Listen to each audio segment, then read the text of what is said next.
Vamos a comenzar el siguiente panel y va a empezar hablando don Jaime Rosell Granados, subdirector general de Relaciones con las Confesiones Religiosas del Ministerio de Justicia.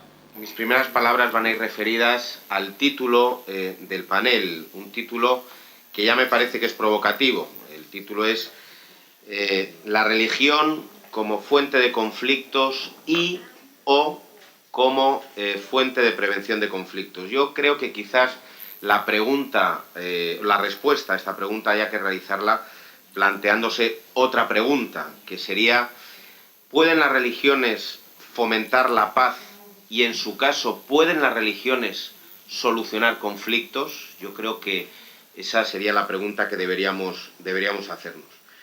Es evidente, y yo creo que todos estamos de acuerdo, en que las religiones encierran un gran potencial de paz.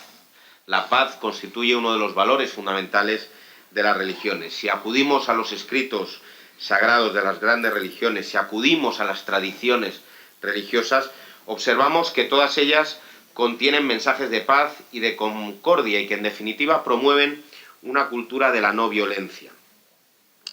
Del mismo modo, entiendo que también existe un concepto común a las grandes religiones que tiene una dimensión religiosa, y ese concepto es el de la dignidad humana. Un concepto, el de dignidad humana, que también ha sido incorporado como clave de bóveda de nuestro sistema de valores y derechos fundamentales, y concepto, el de la dignidad humana, que ha sido juridificado.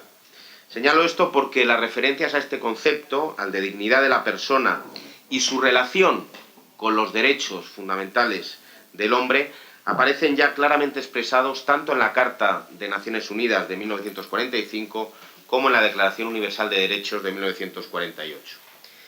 La dignidad personal, la dignidad del hombre, se va a considerar en estos textos como el valor fundador de todos los derechos humanos, siendo además dichos derechos condiciones o manifestaciones de ese valor, de la dignidad. Del mismo modo, la libertad, la justicia, la igualdad y el pluralismo son exigencias derivadas de esa dignidad de la persona. Por ese motivo, la referencia a este concepto ha sido incluido en numerosas constituciones de países europeos de nuestro entorno, así como también en el Tratado de Funcionamiento de la Unión Europea. Yo creo que ambos conceptos, ambos conceptos de dignidad humana, el concepto en su dimensión religiosa y este otro al que me estoy refiriendo, han de caminar juntos.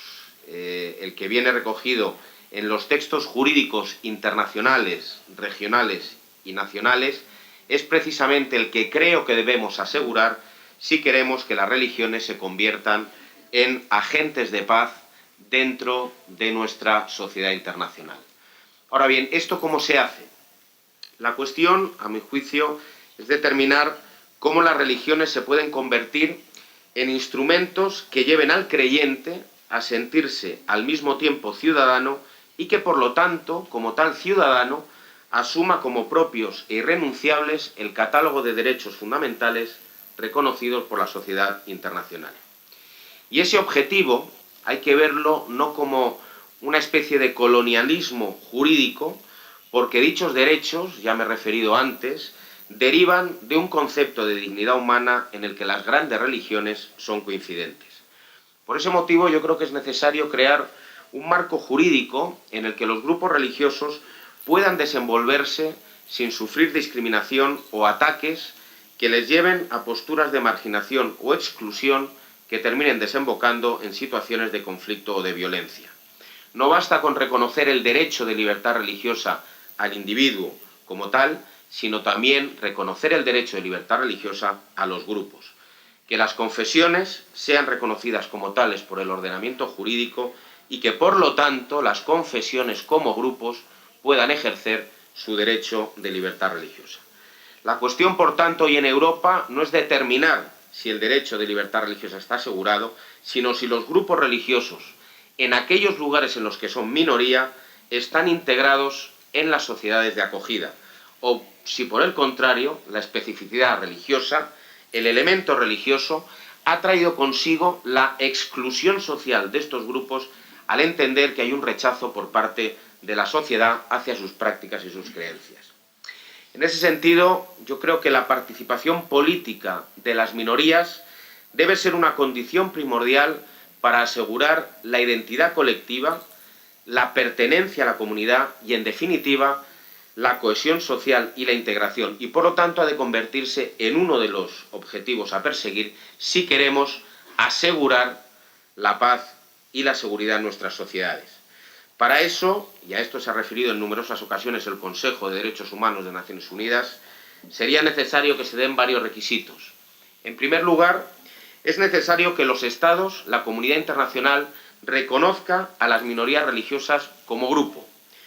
Una vez hecho esto, debe establecerse, aquí se ha hablado de ello, un diálogo continuo y de fondo para lograr la participación efectiva de los hombres y mujeres que pertenecen a esas minorías. Y ese diálogo tiene que ser multidireccional.